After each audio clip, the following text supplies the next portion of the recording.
welcome to Modern Day Debate. My name is Carissa and I am the host for this evening. So really happy to be here and to be hosting both of these great speakers tonight. We are a neutral platform and we host debates on science, religion, and politics.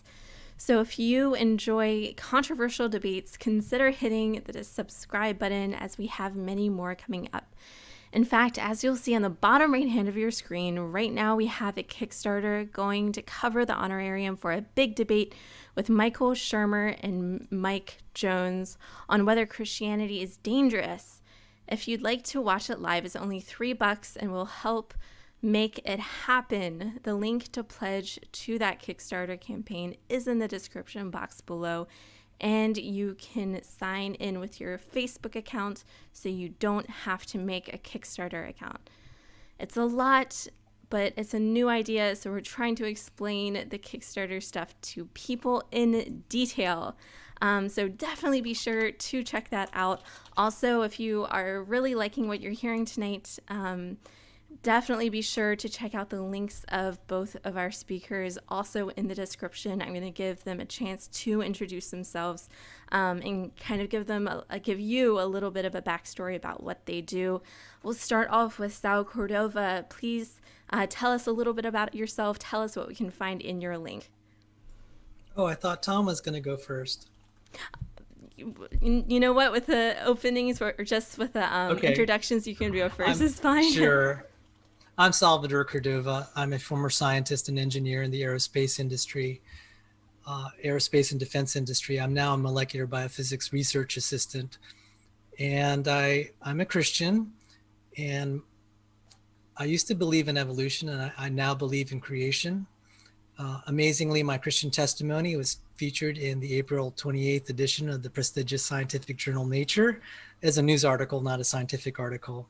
Links to my YouTube channel and website can be found in the description. And I'd like to thank everyone who's coming to this debate and viewing it. Since it's the Christmas season, this is an appropriate time to be talking about Christianity. And since this is the time we celebrate the birth of Christ.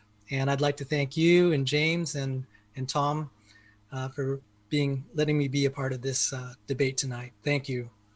Oh, thank you so much, Sal. And TJump, if you wanted to give the audience a little bit of a background on yourself and explain what they might find in your link.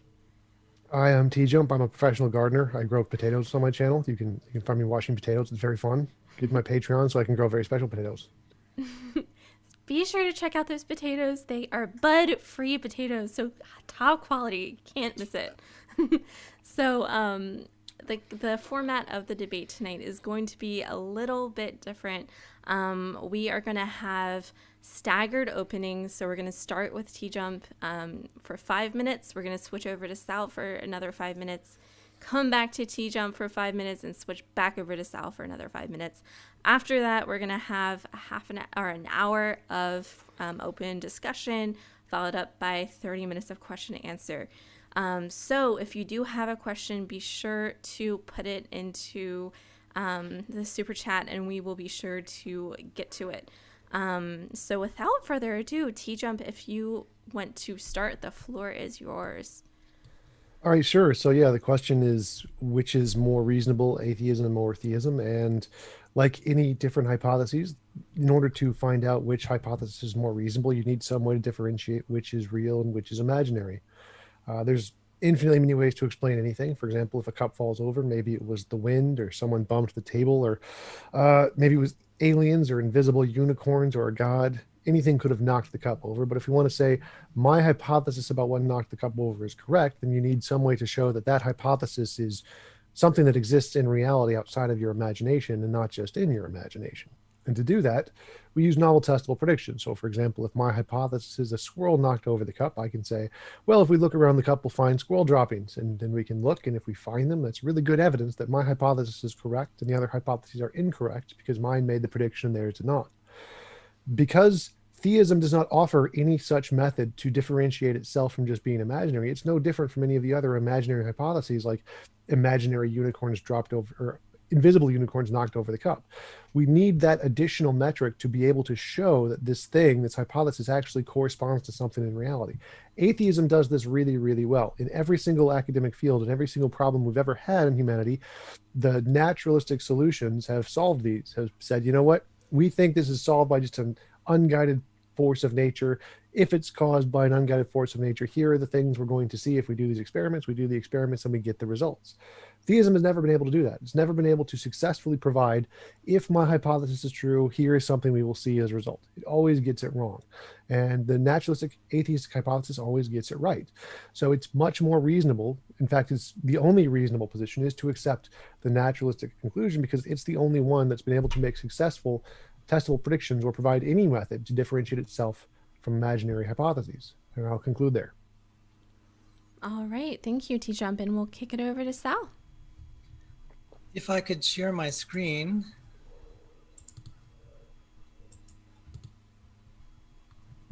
Do you see it? Yes. Okay. The difficulty that someone defending the Christian faith that they face is the problem of the hidden God. It says in the Bible, truly you are a God who hides himself, O God of Israel, Savior. And also, it is the glory of God to conceal things. It is the glory of kings to search things out. And then in Acts, in the New Testament, they put him, that is Christ, to death by hanging him on a tree. But God raised him on the third day and made him to appear not to all the people, but to us who had been chosen by God as witnesses, who ate and drank with him after he rose from the dead. And he commanded us to preach to the people and to testify that he is the one appointed by God to judge the living and the dead. So the problem is, we wouldn't even have this debate today if God just decided to have Jesus appear to all of us instead of those chosen witnesses. And yet Jesus said, even though you do not believe in me, believe the works, that you may know and understand that the Father is in me and I am in the Father. So paradoxically, God hides, and then he also says, consider the works. In the present day, this gentleman was influential in acquainting me with the works of God. This is the youngest man to walk on the moon, Charles Duke. When he flew to the moon, he was not a Christian. When he came back, his life fell apart. His marriage was falling apart. He was having alcohol abuse problems. And then so he started going back to church, and he became a Christian. And in his book, Moonwalker, he gives the account on page 271 to 273, where after he'd become a Christian, he started praying in the name of Jesus, and this blind girl was healed. So, yes, maybe we can't confirm this experimentally, but as far as that blind girl and this astronaut who's highly credible, and I've talked to people that work with him, he's a credible witness. To me, that's close enough to a work of God to help me believe in Jesus. So why would God hide? It says here, Jesus said, I thank you, Father, Lord of heaven and earth, that you have hidden these things from the wise and understanding and revealed them to little children, like that little girl. Yes, it's troubling that Jesus doesn't heal everyone, and I totally get that. But God has his plans. Why would he hide? It says, for consider your calling, brothers. Not many of you were wise according to worldly standards. Not many were powerful. Not many were of noble birth. But God chose what is foolish in the world to shame the wise. God chose what is weak in the world to shame the strong. God chose what is low and despised in the world, even things that are not, to bring to nothing things that are, so that no human being might boast in the presence of God. And then also, therefore God sends them a strong delusion, that is, people that don't want God, so that they may believe what is false, in order that all may be condemned who did not believe the truth, but had pleasure in unrighteousness. So they're very fine gentlemen. Here's pictures of them. And God would call them unrighteous. Now, Andrew Carnegie gave away all of his wealth for society. That seems so noble, but he said, I decline to accept salvation from such a fiend. The fiend he's referring to is the person whom we call the Christian God. And John Stuart Mill said, to hell I go. And one of my favorite philosophers, Bertrand Russell, said, why am I not a Christian? God will actually make it and facilitate the process of them being deceived. But for those who are starting to experience miracles, it says, today, while there is still opportunity, if you hear his voice, do not harden your heart. This is what Carnegie, going back to Carnegie, he said, not only had I got rid of the theology and the supernatural, but I found the truth of evolution. The whole scheme of Christian salvation is diabolical as revealed by the creeds. An angry God, imagine such a creator of the universe. I decline to accept salvation from such a fiend. That is a theme that I've heard from many atheists on the internet. He reflects the sentiments of many. Now, he mentioned the truth of evolution. On my website, in the after show, I'll be talking about the reasons I now reject evolution. I used to accept it. I study molecular biophysics. This is a picture of a eukaryotic nucleus. It's the reason I don't accept the nested hierarchies as being the process of evolution, but requiring a miracle. I'll cover that more as I talk about intelligent design and creationism in my next 5-minute segment. Thank you. All right, thank you. If you want to, oh, perfect. And then with that, TJump, we will kick it over to you. Okay, so listening to Sal's opening, he brought up a few things. The first was a miracle of a blind person healing. That isn't evidence of a God. That's a phenomenon, like the cup falling over. If we see a cup fall over, well, what caused it? One of the answers is, well, maybe Jesus healed the person. That's a possibility. But then we also have to take into account the other possibilities. Like maybe it was a natural healing that we just can't explain, which usually happens a lot. There's lots of different people who get healed from all kinds of things that we can't explain. And we can't attribute those to just anything we want. That would be, forget post hoc reasoning. You just apply your own explanation to the event. What you need to say is, if my hypothesis is true that this was Jesus, then here is a test we can do to show that that was the case, that my hypothesis or my explanation is the reasonable one. And he didn't provide any of that. He just said he has a hypothetical explanation of the event, which anybody can make that up. I can make that up right now and say it was probably just some biological phenomenon we just haven't explained yet. Like, we can both come up with hypotheses of what can explain that. Neither of those are supported yet because there's no actual way to differentiate which one of those is real and which one is imaginary. So just coming up with a hypothetical explanation of an event isn't evidence. It's just a hypothetical explanation. The next big thing he brought up was the eukaryotic cells. I don't know why he considers that to require a miracle. He hasn't presented anything yet. The consensus in biology is it doesn't require a miracle. It's perfectly natural. The fact that we can't explain certain things in biology is just an argument from incredulity. Like if you can't imagine how it could be done by natural laws isn't evidence that they can't. It's just an argument from incredulity. So I don't know how he comes to the conclusion that that requires a God or a miracle in any sense. And again, it just goes against the consensus in every field in biology. So we'll have to wait for more on that. But those are the only two things I heard him brought up. So I'll just conclude there for now. All right. Thank you, TJump. And Sal, the floor is yours. Thank you. Science actually does require miracles. We take it for granted that things happen naturally, but science needs miracles. This is Eugene Wigner, a Nobel Prize winner in physics. He endorsed a creationist book by Robert Gange. He points out that mathematics is extremely effective, much more so than we would naturally expect.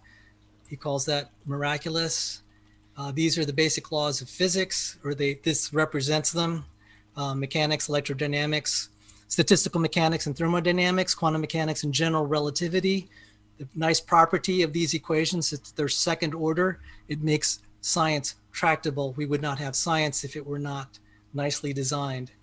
This was articulated by Paul Davies, a physicist. New York Times Notable Book of the Year, The Mind of God, also won the Templeton Prize of Religion. Echoing these sentiments, Charles Townes, inventor of the laser, Nobel Prize winner, he's evangelical Christian. He said, intelligent design, as one sees it from a scientific point of view, seems to be quite real. And that was about intelligent design and fine tuning. And then we have Richard Smalley, evangelical Christian, atheist turned Christian. He said, evolution has just been dealt its death blow. After reading Origins of Life, with my background in chemistry and physics, it is clear evolution could not have occurred. He's talking primarily of the origin of life, which is called also chemical evolution.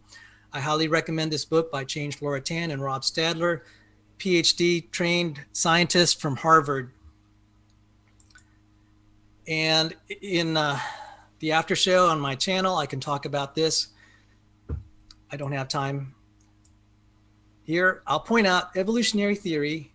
It says in science's, this is quoting Jerry Coyne, an evolutionary biologist. He said, in science's pecking order, evolutionary biology lurks somewhere near the bottom, far closer to the pseudoscience of phrenology than to physics. All this to point out, just because it's the mainstream consensus doesn't mean it's a great science.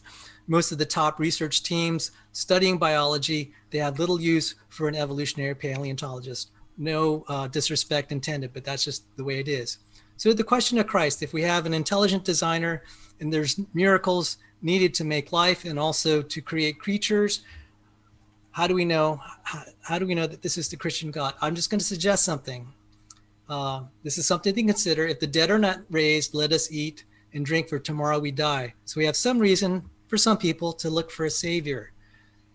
We had the promised Jewish Messiah that was listed, we know now, in the Hebrew scriptures that were dated by another Nobel Prize winner, that they are ancient and before the time of Christ. They had a prophecy about a Messiah who would be Jewish.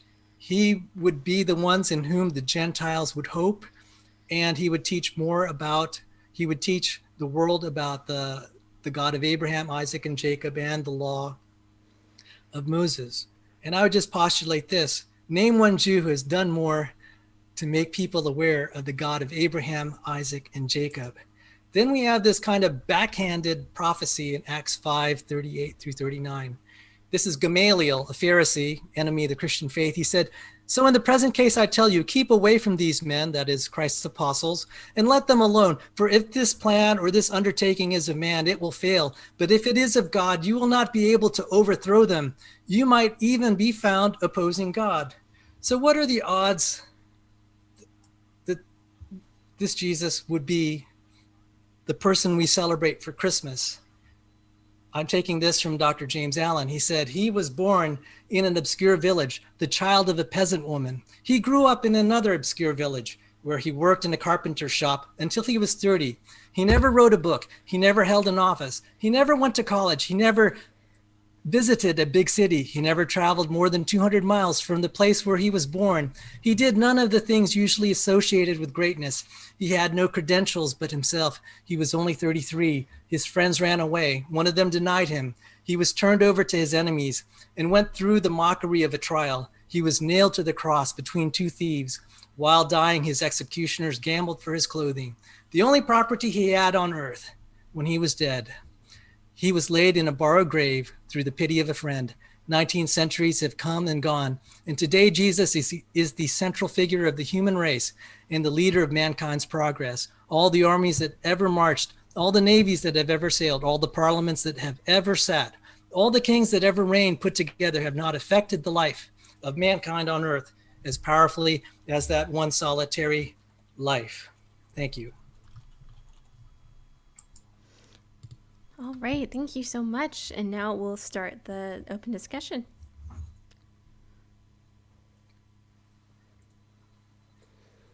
Okay, so nothing that I saw that you presented actually shows any evidence of intelligent design or Jesus at all, as far as I can tell. Like you cherry picked a few theist scientists, but if you could just Google intelligent design, you come up with about 10 academic papers that specifically say intelligent design is a pseudoscientific argument for the existence of God presented by proponents that as an evidence-based scientific theory about life's origins. And you can just read off the academic papers that all list this: the Young and Eds 2004, Pigalucci 2010, Boundary, Martin, Blake, Staffen, Backham, Johann. You just dozens of academic papers that show intelligent design as a pseudoscience, and specifically the reason is doesn't make any testable predictions. It doesn't show any method to show it's correct. It's just an argument from incredulity. We can't understand how this could be done naturally, therefore God, essentially.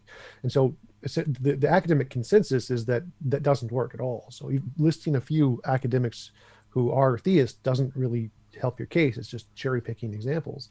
And science doesn't require miracles at all. The unreasonable effectiveness of mathematics is explained just because mathematics is a language that describes reality like any language.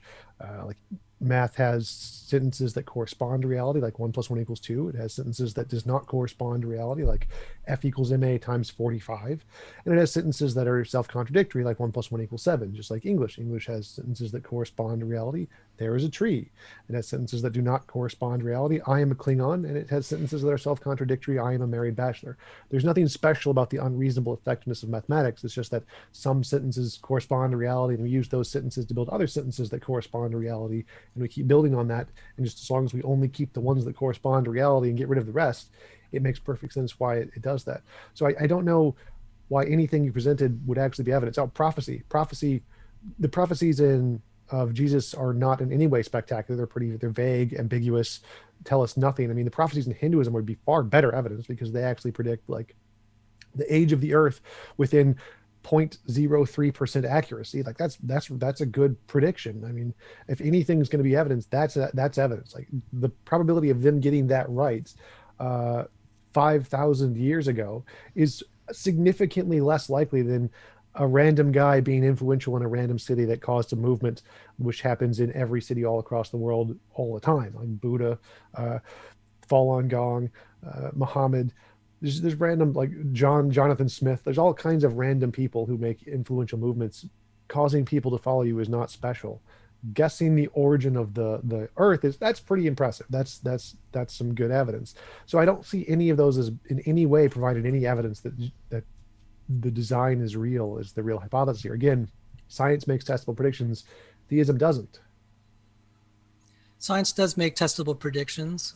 As I said, I had studied science. If I could just ask, what would count as evidence for intelligent design? I mean, does it have to be, would the designer have to show up on your demand in your experiments to believe in him? Well, you would get to decide that. You would say, if my hypothesis is true, here's what I would expect to see, and then we would test to see if we see that thing. So it's completely up to you. So if it's up to me, then it's satisfied. What it would be for you specifically? What would persuade you of an intelligent designer? I mean, could you postulate what sort of, or you don't know what would persuade you? Well, there's infinitely many things. So it's any novel testable prediction. So you just say, if my hypothesis is true, here is something we don't know yet that we can discover, and then we test it and we discover it, and that would be good evidence. Well, thank you for answering. If you could be more specific. I mean, that seems kind of vague. I'm not where I was headed with this. Why don't I try to explain what I think? Usually in science, we'll say, okay, a testable prediction is we're going to say, if we put these chemicals in a beaker, this is what's going to happen in the beaker. So the problem with intelligent design is, for one, and I totally respect this, I could turn the light switch on and off, control it. Therefore, I believe in the light switch. On the other hand, let's say the intelligent designer is God. The most ultimate test would be to say, okay, God, appear and work a miracle for me. But the problem is with an experiment like that, and this is understandable, it would be very believable if you could just kind of conjure up God when you want and run an experiment and demand he do everything you want when you want, and then you'll believe in him. But at that point, if you can do that to God, then you're effectively God yourself. So it's one of those things where, for someone maybe to consider intelligent design, it might be a being who's not going to be subject to our whims and controls. So if the only thing that you're going to believe are things that are predictable and testable according to your criteria, I totally respect that. It is more believable. But if the answer ultimately is a God who has his own will and is not beholden to your whims and desires, then you might not be able to ever believe in him. And therefore, maybe the truth is inaccessible to you. And so therefore, I'm only offering maybe suggestions that maybe the ultimate truths are not within the reach of humans in ways that they could describe with simple experiments. You also mentioned that math is not at all miraculous. It's not just the math. We have various kinds of math. I was mentioning this about the order of the differential equations. If the laws of physics were higher order differential equations, we'd have a much harder time doing physics. If, for example, the universe were not fine-tuned, there'd be no interest in chemistry. There would be just hydrogen atoms, if only that. Therefore, no life. Therefore, no science. So without eyes to see, ears to hear, minds to think, there's no science. So if life is a miracle, then science needs a miracle to be effective. And it is known that the fine-tuning is very important to make the scientific method work. So I gave an essay by Wigner that points this out, because when they hypothesize other universes, the scientific method does not work. It has a property of what they call algorithmic compression. Furthermore, we live in a very special time. The physicist Lawrence Krauss said, in 5 billion years, the expansion of the universe will have progressed to the point where all other galaxies will have receded beyond detection. Indeed, they will be receding faster than the speed of light, so detection will be impossible. Future civilizations discover science and all its laws, and never know about other galaxies or the cosmic background radiation. They will inevitably come to the wrong conclusion about the universe. We live in a special time, the only time where we can observationally verify that we live in a special time. So even the physicists are saying we live in a special time. Some people feel we live in a privileged place. Science works because it is a gift. We take it too much for granted that we're able to do science. Still not seeing how any of that is evidence of a God. I mean, all of that is explained by naturalism and explained better than by theism. The 5 billion year time frame, yes, this is a special time which takes up pretty much a quarter of the existence of all of the universe. So I mean, it's not really that special in that sense. The fact that the universe is consistent in the laws is, again, not special. It's there are going to be some patterns. I've talked about with several cosmologists on my channel specifically about this. Luke Barnes, Hugh Ross, Jeff Zwirink, and several others. Like we've literally gone through this. Like, no, this isn't special. This is just physics. Like everything, all of the fine tuning could be explained and determined by a natural law that we just haven't discovered yet. You don't need a God for any of that. The fact that we can discover things about reality is, again, explained by natural law, not a God. God would actually not be consistent with that because God doesn't need laws. And the problem of suffering shows that if there was a God, he'd be an evil monster anyway. So it makes much more sense to just say it's natural. Like there's nothing about that that's special. Like all of that you explained is better explained by naturalism, which is the consensus in physics and cosmology and biology, and every field literally says the opposite of what you're saying. And you didn't really present any reason for what you're saying. You just said some people believe this. Well, I mean, it's nice that some people believe that, but that's not evidence. Like, again, you need evidence. Science doesn't require miracles. No one accepts that.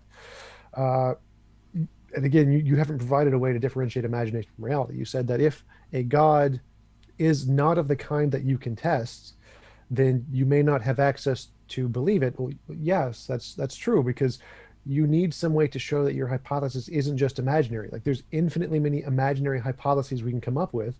And if you don't have a way to demonstrate yours isn't imaginary, then we shouldn't accept it. That's a problem with your theory, not a problem with me not accepting it. And if there's no way to show that the ultimate nature of reality isn't one way rather than just one of the infinitely imaginary ways, then you're right, we don't have access to it, because it would be no different from just making up magical green pixies run the universe and believing that. So if you're admitting that your hypothesis has no way to differentiate itself from just being imaginary, made up human construction of the mind, then you're admitting we shouldn't believe it. This is not a good reason to lower our standard of evidence just to accept whatever stuff we can come up with in our imagination, just because your hypothesis doesn't offer a way to differentiate imagination from reality. So why do you think that's good evidence? The reason that I think it is good evidence is better than relative to what a lot of the mainstream accepts. A lot of the mainstream accepts naturalistic origins of life. It's not been proven. If you believe it, you're accepting the testimony of other people on their word, and you have no experiments. So relative to imaginary stories, yours is just as good as anyone else's at this point, except accepted laws of physics and chemistry do not say that life should naturally arise. The equilibrium condition of the chemicals that make up life is the dead condition. There's something called the asphalt paradox that an origin of life researcher pointed out. His name is Steve Benner, and he's an astrobiologist. He said, It's the natural direction of undirected organic chemicals is to become useless asphalts. They're not going to spontaneously evolve to life. And that's why we have things like the law of biogenesis, that life comes from life, or Verchows' law of, cells coming only from pre-existing cells. It is not spontaneous. So you're relying on what other people say, and you're not articulating the reasons why that it should be natural. That's just a faith statement on your part. It's not proven. You don't have experiments that life naturally arises. That's a faith statement. And then with regard, I'm glad you talked to Luke Barnes. He's a fine cosmologist, fine physicist, and I'm surprised you're coming to the conclusions that you have, because I just pointed out, he pointed out to you, I'm sure, and he pointed it out to me because I saw him talk about it. He said most hypothetical universes, if they were not fine-tuned, would not have the chemistry, the rich chemistry that enables life. With no life, there's no science.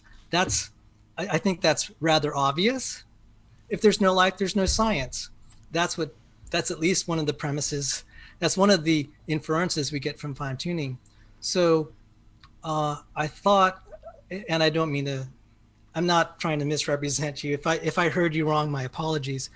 Did you say that you believe that there's a natural law we've not yet discovered that would explain this property of fine-tuning? If I misquoted you, Yes. my apologies. That's correct. That is the consensus in physics, that there is something. Okay, so that's not something we've experimented in. You accept it. That's a faith statement. You don't know that that's actually true. It's okay. That's what they believe, but we don't really know that there really is a law. That's a pure faith statement. Same for the origin of life. No. That's a faith statement. Nope. They believe that there's a natural law that we've not discovered yet. So let me address They're that real appealing quick. to something that's not discovered yet. Is that correct? Let me address that real quick. So all of the models in physics are combinations of principles, particles, and laws in physics that have been confirmed to exist. So for example, the multiverse hypothesis, which is one of these, is a combination of vacuum states and early universe inflation. Early universe inflation was discovered by Guth's early universe inflation, confirmed by predictions in the cosmic microwave background, so that we know exists. That is real. Vacuum states were confirmed by it starts with a C, Coriolis, something effect. Forget it right now, but that's been demonstrated in the lab. We know both of those things are real. So the multiverse theory takes those two things, which we know are real, combines them and says, what is this going to produce? Now that combination hasn't been discovered yet. That's true, but all of the pieces have. So here's the difference. The theist hypothesis says there is an all-powerful, all-knowing, all-loving, personal, conscious agent. None of those things have been discovered. They're just taking hypothetical things that have no evidence, compiling them together like saying there is a magical, non-physical spaghetti monster that created the universe. Completely incoherent gibberish.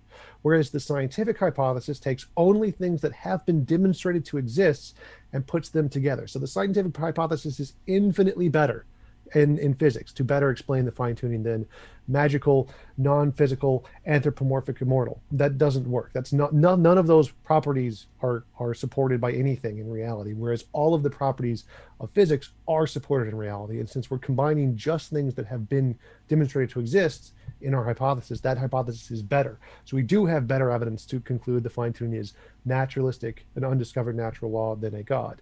Same with abiogenesis.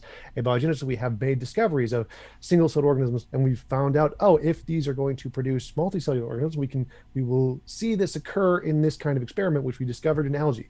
We've discovered that if RNA is naturally produced by unguided natural processes, we will see it occur in this environment on clay. And we discovered that. If cellular corpuscles will be produced naturally by undiscovered laws, we'll see it in this natural process, which we also see on clay. So we do have experiments that show that all of the naturalistic steps are being seen in labs under conditions that we would expect to be seen if it's purely natural.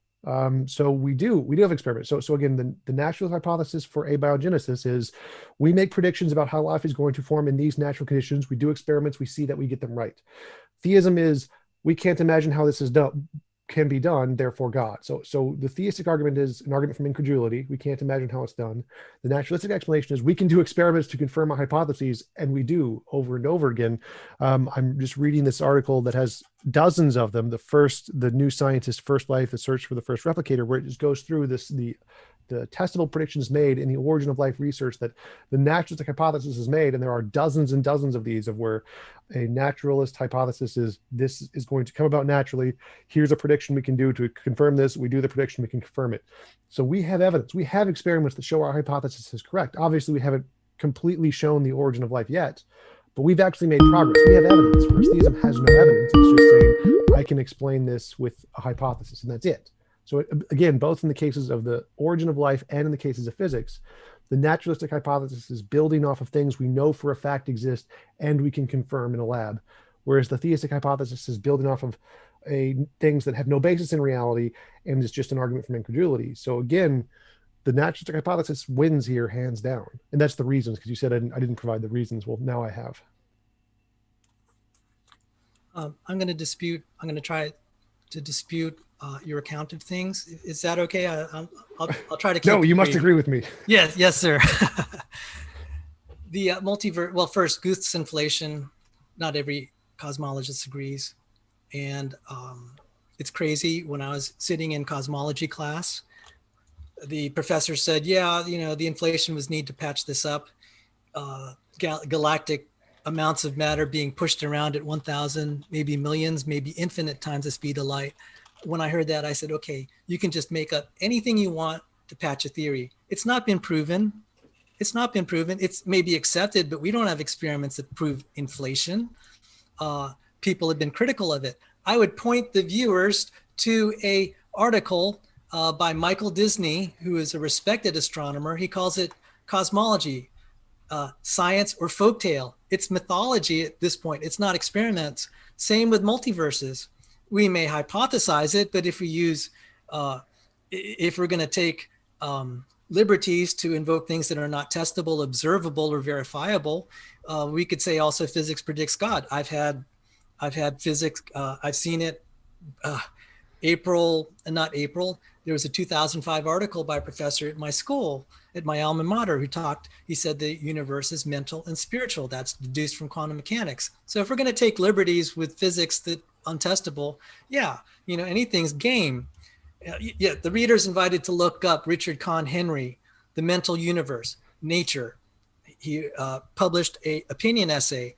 Secondly, the RNA world has been misinterpreted. It's been critiqued by Eugene Koonin and others, is infeasible. This thing you mentioned about corpuscles, which I presume you're referring to lipid bilayers, that's a very clever way of entombing biotic materials. It doesn't lead to life. It's a good way to kill something. So these researchers are misrepresenting what the implications of their experiments. They're actually good experiments, but then they're extrapolating, making unwarranted extrapolations from these experiments. And I just have to point that out, that, maybe wouldn't say that they're liars, but I think they're delusional, because these things don't become life. It's a good way to entomb things. They have no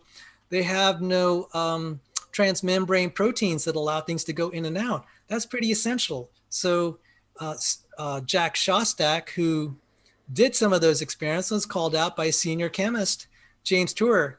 And I was right there, because, right there with Tour, so to speak. And Tour said the origin of life research is a field, it is retarded. I know that's kind of a mean thing to say, but he felt that the whole industry is just a mess. So yes, I do respect that you believe these guys, but for me, who actually studies this too, I just don't find it believable. So as far as I'm concerned, these you have one myth versus my myth. Well, I know you don't find it believable. That's what an argument from incredulity is you can't believe it, therefore it's false. But again, that's not evidence. So again, I presented the evidence. Like, no matter what you think, how you think the corpuscles on the thing doesn't support the life hypothesis, that wasn't the point. The point is that here is a thing we need for life. Here is how it can be formed naturally. Let's do a test to see if this can be formed naturally. Yes, it can. So our side has made testable predictions, which has been confirmed. Your side has not. So we have evidence, you do not. So like I said, what you asked before, what would it take for me to believe in a God? I would say you need to predict something we don't know yet, do an experiment to confirm that prediction. I just gave an example of that, where we did that in naturalistic hypotheses dozens and dozens of times. We don't need to explain the full origin of life. We just need to say that if it happened, What? I'm sorry. I didn't mean to be rude, That's TJump. fine. Please go on. Okay, yeah. So we don't need to explain everything about the origin of life, just like we don't need to observe every single transitional fossil in evolution. We just need to say if there were transitional fossils, we can find one here of this kind, like Tiktaalik, and one here of this kind, like Archaeopteryx. And we find those like that's great evidence of evolution. We don't need to find every single example to confirm evolution. The same thing applies to abiogenesis. We don't need to find every single example of every single stage that led to the life we have now. We just need to say, well, if it did happen, here are the naturalistic steps, and we can make predictions of what we'll see in the layers. Like Tiktaalik, at this layer, we'll see corpuscles being formed on clay. At this layer, we'll see RNA being formed on clay. If we add this, we can make an RNA replicator that's self-reproducing to like reproduce things about 80 different molecules. Like, yes, we've seen these occur. So we have the same stages in evidence for the origin of life as we do for other hypotheses. Same with Guth's early universe inflation. That is the consensus in physics. You don't need universal acceptance for something to be a consensus. And the reason it's the consensus is because it made predictions about the cosmic microwave background, which were confirmed in a lab. So again, it did the same thing. It said, if my hypothesis is true, here's something we can predict that we don't know yet. Do an experiment and confirm it. So that same standard I asked for, that I said I would be satisfied with for God, has been met for both abiogenesis and the cosmic microwave background. And I can't remember the effect. I still can't remember the vacuum energy effect, but all of those things have been demonstrated in a lab. We have evidence for those things, whereas we have no evidence of designer. That doesn't exist. It's just, as you said, you can't imagine it to be the case because it's too complex. That's literally an argument from incredulity. It's not that I can't imagine it. The problem is they haven't proven anything. They've only proven that they can make something that will kill life. And then they've advertised it as a step in the right direction. I find that self-delusional. That it's not a matter of me being incredulous, having incredulity. I'm just pointing out a fact. A lipid bilayer without transmembrane proteins is a way to ensure life does not evolve. I don't know why it's so hard for some of the, well, I think I understand the mindset. Yes, it's easier to believe the natural, it's nice to believe the natural and that it will explain things. Most people are not going to apply for a grant and say, oh, we're going to figure out how this is explained supernaturally. I totally respect that. And people want, that's their ambition to be able to use the principles of physics and chemistry to explain things, or maybe they discover certain new laws or principles that they didn't see before. But that experiment that you cited with the lipid bilayer, that violates textbook cell biology. It just doesn't work. I mean, that's why we have transmembrane proteins. I've studied some of those. And so I'm not doing this because of our argument for incredulity. I'm complaining that the origin of life community pumps out this sort of garbage where they actually have legitimate experiments, and then they claim something, it represents something it absolutely does not. And it's so obvious, and that's why they're getting called on it. And, you were saying that it doesn't have to go all the way to evolve to something living. Well, okay, so then you're extrapolating. That's a faith belief that that's a step to the origin of life. That's not proof. That's not experimental proof. That's not science. That's speculation. So I'm again confused here. So because they never said that this was how life formed. That wasn't the prediction. So how prediction works is we say if this thing can happen naturally, then we'll do an experiment to see the result. That doesn't say that, well, this thing will encapsulate life and keep things alive. That wasn't part of the prediction. So the prediction about the lipid bilayers is that this will form in this process. We did the process and it formed. That's all you need. What you're complaining about a secondary abstraction that has nothing to do with the evidence. Like the evidence is if we make a prediction that this is a naturally occurring event, we will see this result, the lipid bilayers being formed. We do see them being formed in this process. That's evidence. That's how it works. Then you're complaining that, well, we can't use that about life because those are different things. They made the prediction. They got it right. You didn't. That's what counts as evidence. They knew this was going to happen before we ever tested it. They knew this was going to happen naturally, and they got it right. That's what's evidence. It doesn't matter whether or not that relates in some way to some other fact that they didn't bring up. The fact that they could predict it before we knew it and got it right, that's great evidence that their hypothesis is leading us in the right direction. In the right direction being toward life? I would have to disagree. Towards whatever whatever their hypothesis is. So it doesn't matter. Their hypothesis is that there are magic pink leprechauns in the middle of the universe, and that gives them some insight about the universe to make predictions, and they get them right. That's evidence of magic pink unicorns. So it doesn't matter what the hypothesis is. If it can make testable predictions to give us knowledge that we don't know yet and get it right, that means that hypothesis is more supported than any of the others that can't do that. So if there's a hypothesis that life will not naturally arise, we have many more experiments that shows that that's true. We call that, we find that's Verchows Principle. Cells come from pre-existing cells. There's nothing that says cells, except by statement of faith, that cells come from biotic materials that aren't cells. We don't see examples of that. That's a very strong prediction. That was sort of the beginnings of that was with Pasteur's swan-necked experiments, where he demonstrated against spontaneous generation. And now that that's the older theory. Then they came up with a biogenesis theory, where they thought maybe life can spontaneously arrive just once or a few times in the deep past. But we have many experiments that show that this is not feasible. And there's a list of paradoxes that Steve Benner put out, one of them being the asphalt paradox. He also has the water paradox, this single biopolymer paradox, all these paradoxes that indicate life should not spontaneously arise. These are based on structure chemistry and just basic principles of how chemicals work. And that's a very good prediction. That's why we don't see life spontaneously arise in the lab. Cellular life or anything of comparable complexity. That's a strong prediction. What that is saying then, if we say life is a miracle, we don't expect life to arise naturally. And everything we've seen in the lab shows that life is not going to arise naturally. It's only been misrepresented to the public as such. And this lipid bilayer one is a case in point. If they're representing it as a step in the right direction, my jaw drops, because that's a dead end.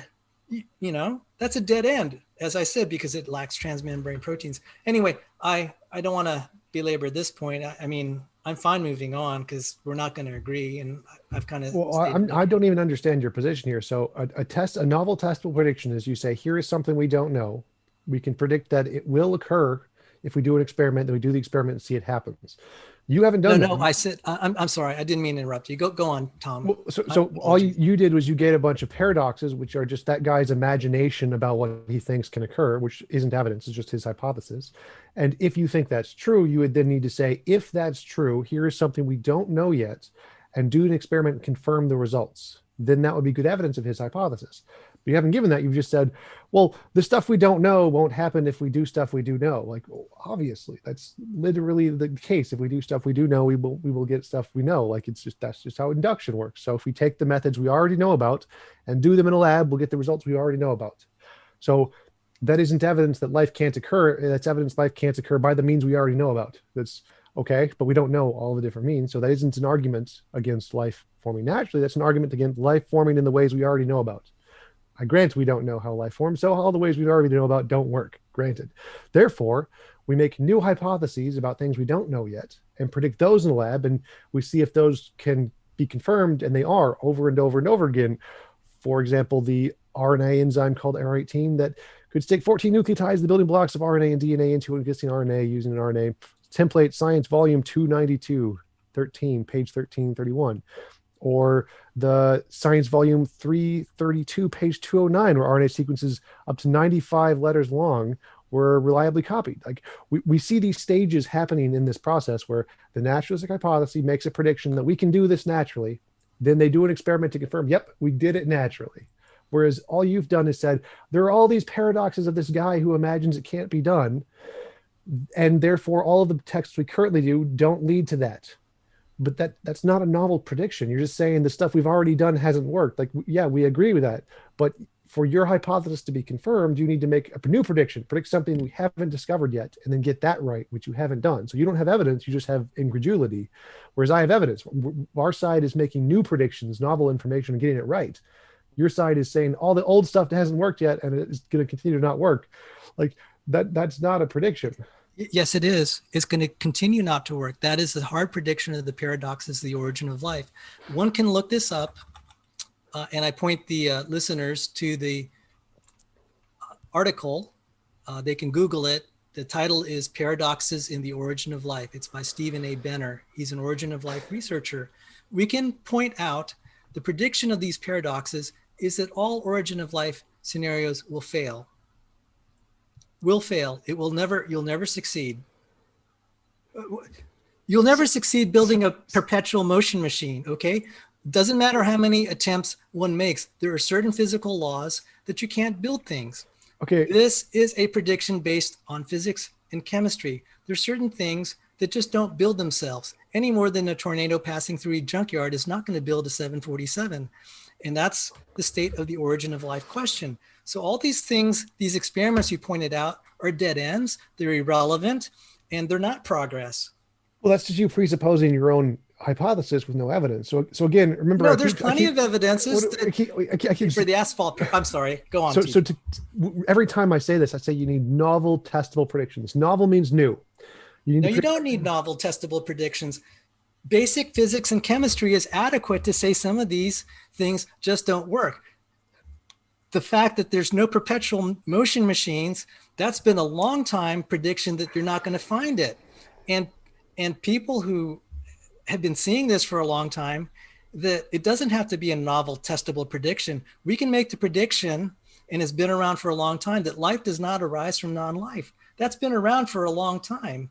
Yeah, that's a composition division fallacy. So we know that's wrong. That's why no one in biology accepts that. Everyone says this is a pseudoscience because this doesn't work. It's just basic fallacies, incredulity, composition division fallacy. Like those don't work. But you do need novel testable predictions. Remember, my criterion every time you ask me is what would convince me is novel testable predictions, which means it has to be new. So saying that you're going to see the sun rise tomorrow isn't evidence of the spaghetti monster. Like we already know the sun is going to rise tomorrow. Predicting that the sun is going to rise tomorrow isn't special. So predicting that the same experiments we've done in the past aren't going to work is like predicting the sun is going to rise tomorrow. Like, yes, we already know that, but that doesn't tell us anything. That's not novel. You got to tell us something new. In order to show that your hypothesis is real, not imaginary, you have to predict something new that your hypothesis can tell us that we don't know yet. Perpetual motion machines have already done that. The laws of thermodynamics have made testable predictions, which is why the consensus in physics is, yes, we cannot make a perpetual motion machine because it made novel testable predictions in the laws of physics that how energy is governed and why it would be impossible to do that. This hasn't been the case for intelligent design. It's just incredulity. We can't understand how it could happen, therefore it can't happen. There is no logical contradiction in life coming from non-life. It's literally every part of life we've ever discovered is non-life. Like every particle in my body has no life in it, but if you put the pieces together, you get life. And look, oh, there's lots of particles over there in that computer. If we put them together in the right way, yeah, we can get life. So there's no logical contradiction in that. And so if we can find natural processes that do the steps along that way, then yeah, we have good evidence that's going to occur. And you complain that, well, we don't see a complete forming cell coming from a naturalistic biosphere. I'm sorry. Why is that unreasonable? You're asking evidence of me, and I'm asking the same of you. And what I'm just trying to point out is, one, you're appealing to something that you're extrapolating. You don't have direct proof either. You don't have direct proof. I mean, that's what would be required, is to see something of comparable complexity evolve. That doesn't make any sense at all. Sure it does. If you're applying that standard to me, I'll apply the same standard to you. You're using faith, you're making faith appeals to things that have not been proven in their entirety. Well, I met my standard. Remember, my standard was novel testable predictions. I didn't say create the entire origin of life from nothing. I said novel testable predictions, like a novel testable prediction of RNA on clay, a novel testable prediction on corpuscles on clay, a novel testable predictions on multicellular organisms. All of those were novel testable predictions that were confirmed. So that meets my standard. Like I didn't say you need an entire life from nothing. Like obviously that's not going to. I'm pointing out, yes, I agree with you. It meets your standards, and your standards are misplaced because they don't.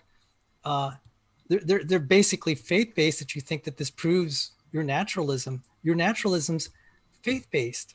And, I respect that. I'm not trying to point, I'm not trying to disrespect that that's your view, but you haven't proven it. You haven't proven that naturalism is the cause of everything. I agree. Especially in the case of the origin of life. No, I agree with you. It may have met your standards for belief, but it's still a belief. It is not a scientific proof. It's not a scientific proof life arises naturally. Right, what right. you I laid agree out with you. doesn't. Okay, go on. So we haven't proven the origin of life yet. I totally agree. Like no one's claiming we've proven the origin of life yet. What we're saying is that our hypothesis is better than yours because ours actually has evidence. Like it's not sufficient to claim that it's been proven in a lab. We obviously we grant that, but we actually have evidence. We have evidence that ours is indicated to be true because we can make novel testable predictions. Yours can't. So asking that we create an entire evolved cell that is a product of millions of years of added layers of complexity, well, obviously we're not going to see that. The origin of life is going to be extremely simple. It's going to look nothing like modern cells. Modern cells are a product of billions of years, millions of years of evolution. And so obviously the origin of life is going to look nothing like modern cells. They're going to be incredibly simplistic by comparison. So we're not even trying to make a modern kind of cell in the lab. That's not even something that we aspire to do because that would take millions of years of evolution. We're just making something far simpler. And so your standard of evidence seems to not correspond to reality because we're not making those claims. We're not making the claims that you seem to think that we need to substantiate. We're making far simpler claims that if our hypothesis is true, we can predict something in a lab and get it right. You can't. No, I'm afraid not. You see, you're representing these trivial, irrelevant experiments as sufficient. I'm saying your standards are not high enough for proof. If you're going to claim it arises naturally, it has to go against all the known chemistry and physics articulated in the paradoxes in The Origin of Life by Steve Benner. But no one accepts these his aren't stuff. novel. These aren't novel predictions. These are standard things that we understand. We've known it ever since Pasteur's experiments, that life does not spontaneously arise. It doesn't happen naturally. And there are reasons it doesn't happen naturally, and they're articulated. I referenced a book written by a cellular molecular biologist who had her background in physical organic chemistry. And she just ripped to death, just like James Tour did, this whole origin of life fiasco that's just a farce, that's just pretending that they've solved anything. They have not. It's just all this pretending. Because why am I confident to say it? Well, you're lowering the standards and just saying that these are good enough. I'm saying they're not good enough because these things devolve according to, like, say, the asphalt paradox. You just leave these organic chemicals alone, they're going to become useless. They're not going to evolve to life. That's a testable prediction. And it doesn't have to be novel. Okay. So it doesn't mean you have to necessarily, it leads to intelligent design. But on the other hand, neither that any of the experiments that you've cited show that naturalism is feasible, that it's adequate to create life by itself. I don't think physics and chemistry. It's just that simple, because all the physical and chemical experiments we've shown have shown that it's not going to become a cell. You're appealing to millions of years. So yes, it's practically not testable either. So if it's not testable directly, you're equivocating what the definition of testable is. Well, you have one standard of what is a good test. I have a different one, and I'm pointing out the one that I proposed is much more substantial and much more important. So you're saying, oh, we had a test, we had this, we had this RNA.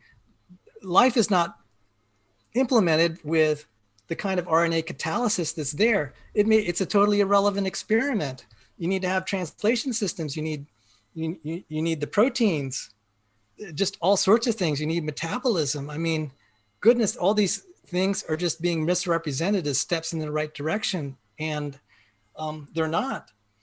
So again, I don't think you understand my argument here. So I agree we haven't proven it. I'm not arguing it's proven. I'm saying ours is more reasonable. So what makes one more reasonable is if I can take an not emotionally charged example. If I think that there are magical pixies that are causing the wind, and you think there's a God that's causing the wind, if I can predict something, like anything, that, well, if we go to the other side of the planet, the wind will also be blowing, and you'd predict something differently, then that's evidence of magical pixies. Like, it doesn't matter what the hypothesis is. If I can make predictions and get them right, mine is better than yours, regardless of what the hypothesis is. If I predict there are square circles and I can make predictions about reality that you can't make, my hypothesis is better than yours.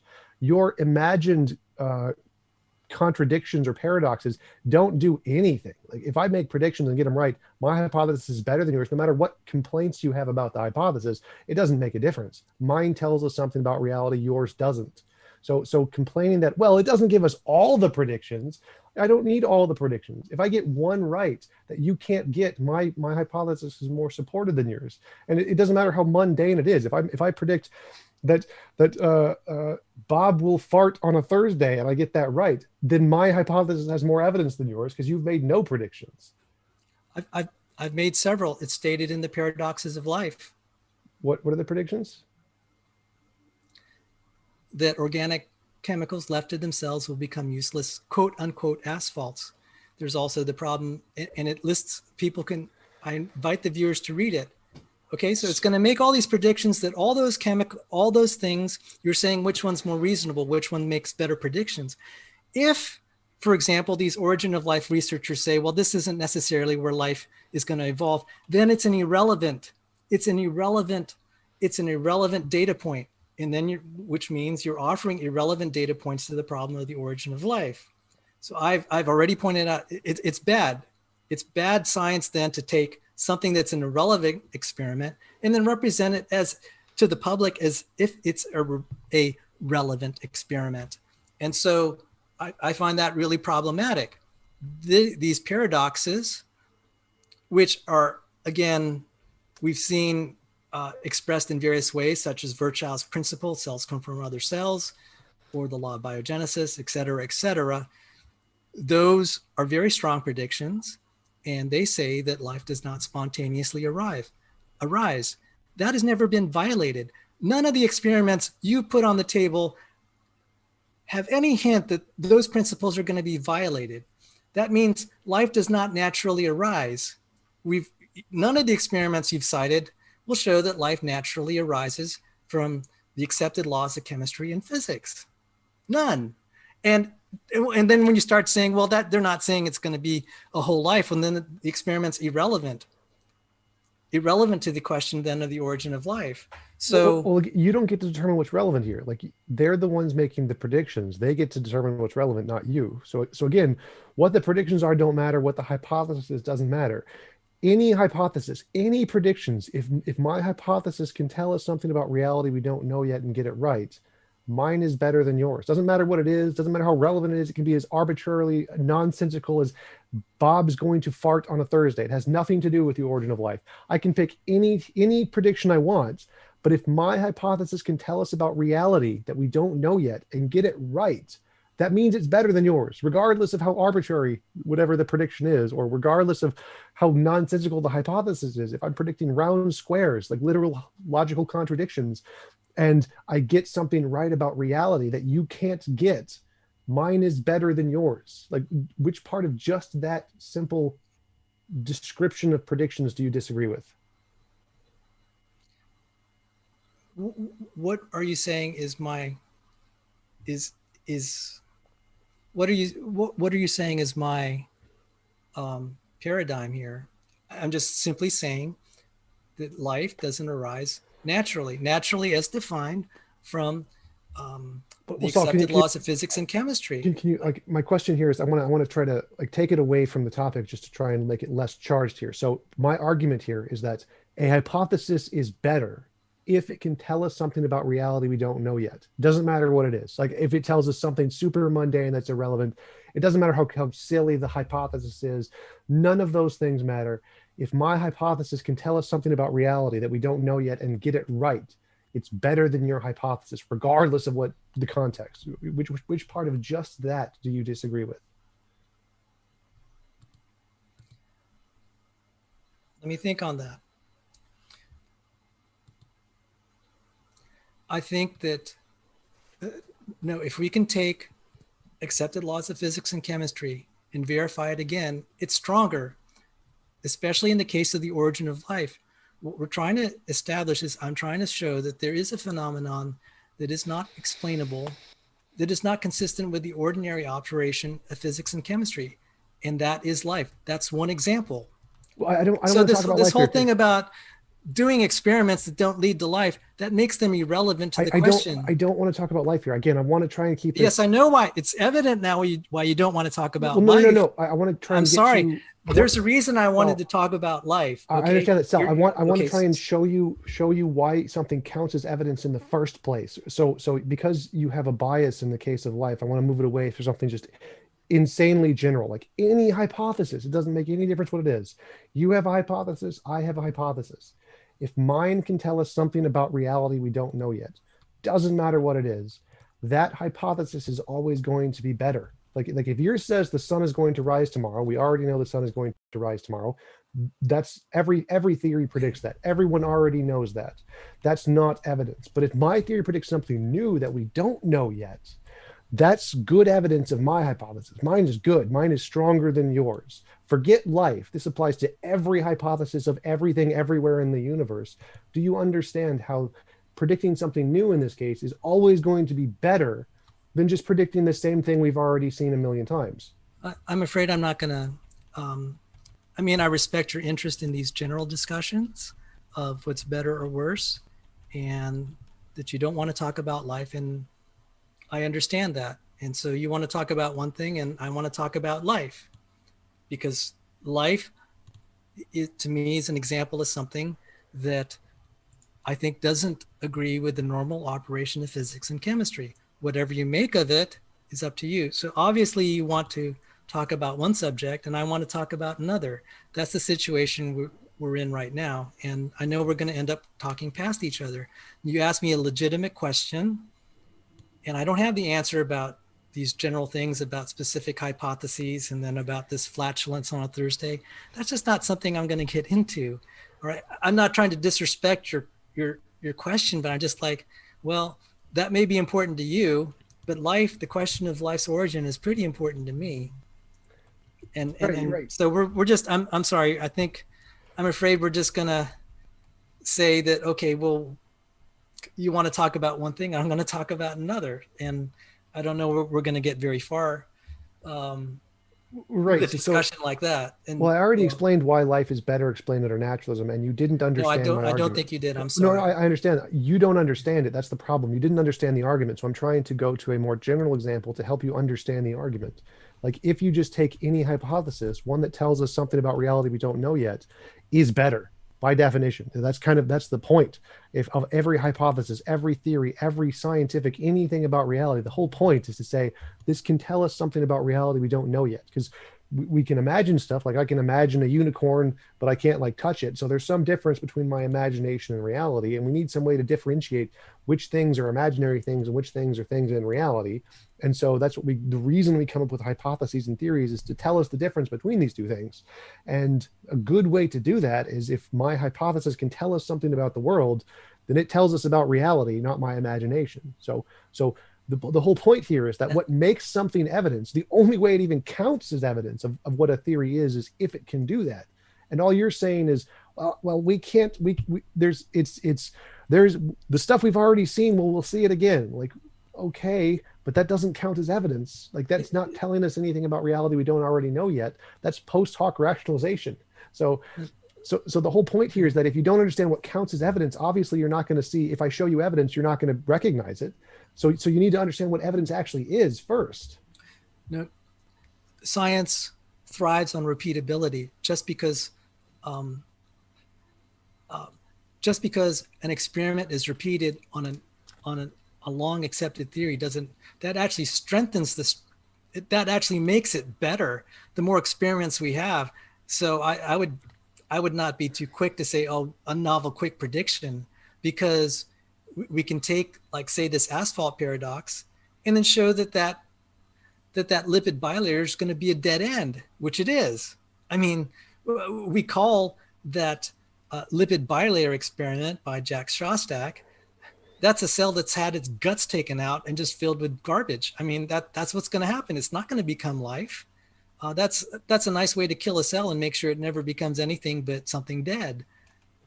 It's not going to be anything anywhere near the complexity of cellular life. So it's not, I don't think that we should demean a pre-existing accepted law just because it's old.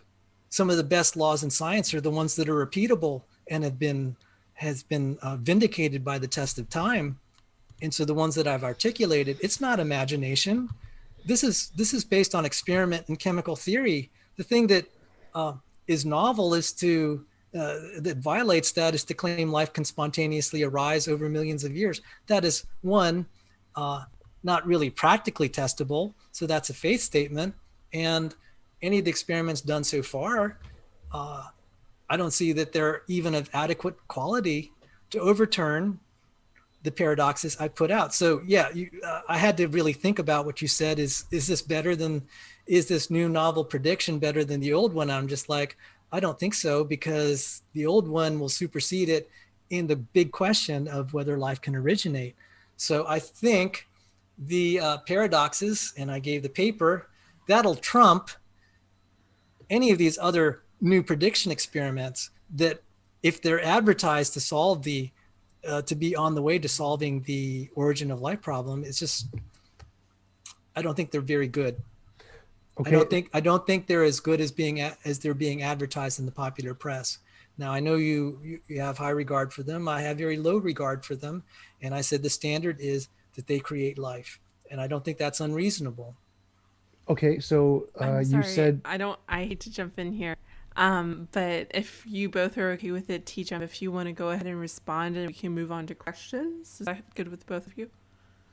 Okay. Tom, I'm fine with that.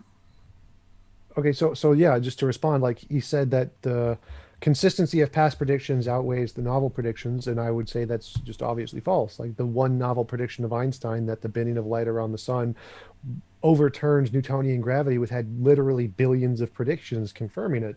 So the fact that we have consistent predictions of the past is in no way better evidence than one novel prediction just overturns all of that, which is how we get, like, pretty much every scientific revolution is based on those one novel prediction that we didn't know yet, like Einsteinian gravity or early universe inflation or the expansion of the universe or the origin of the diversity of life. Like all of those are just one new prediction was made, it was confirmed, and then we got it right. And literally the argument Saul is making is the same one made against Einstein. Well, space-time can't bend. We've always seen it work this way in the past for Newtonian gravity. Therefore, your argument is wrong.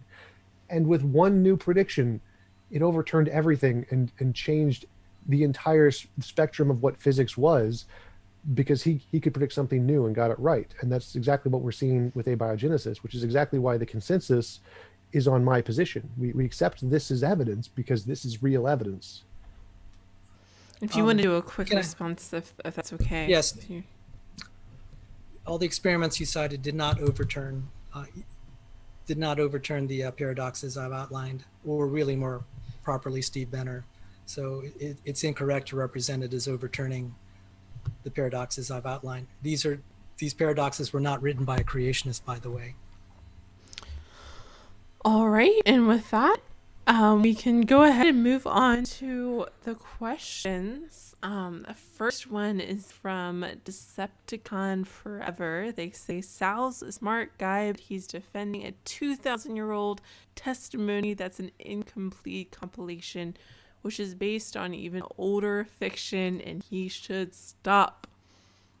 Oh my. In response to that one, Sal? Yeah, Skepticon, thank you very much for your super chat and your kind words about me being smart. So, Merry Christmas.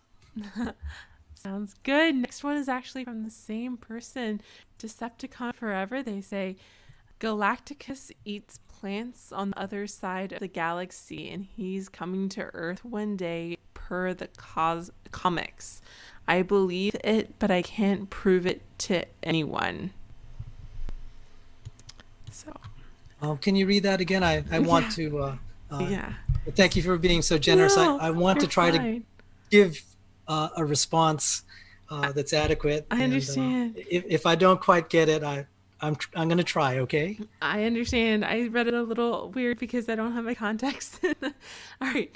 Galacticus eats planets on the other side of the galaxy, and he's coming to the Earth one day per the comics. I believe it, but I can't prove it to anyone. I think that's a parable of what to do when you believe something and you can't prove it.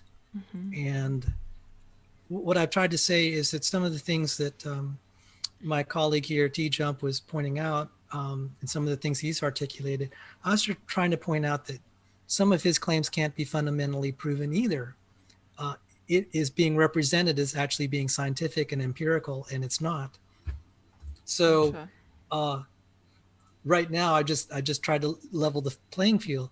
All I could say is at a personal level, you consider that case of Charles Duke and a little girl, and each person has this decision, and I'm not going to tell them what to decide. But and I've gotten interesting answers to this.